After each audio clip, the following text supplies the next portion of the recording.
Dámy a páni, je zrejme, že som sa rozhodol teda opäť kandidovať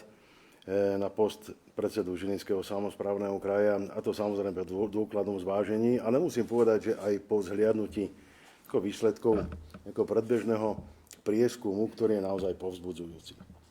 Ja osobne sa cítim byť súčasťou našeho Žilinského kraja od svojho narodenia, pretože som rodený Martinčan, celý život žijem v Žiline, mama z Oravského Veselého, otec z Liptovského Petra. Takže rád by som nášmu kraju naozaj ponúkol svoje skúsenosti, svoje schopnosti, možno svoje kontakty, zručnosti.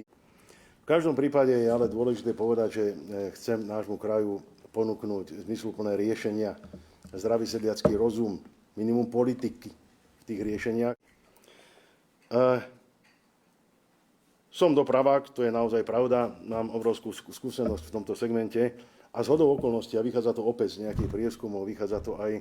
z mnohých stretnutí, ktoré ja mávam, či s primátormi, či so starostami, či s občanmi kraja, naozaj tou zásadnou oblasťou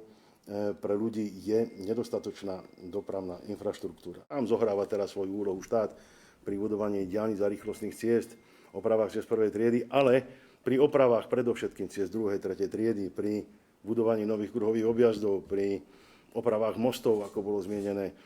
možno pri príprave nových obchvatov obcí, tam, kde tá situácia dopravná je naozaj kritická alebo nebezpečná.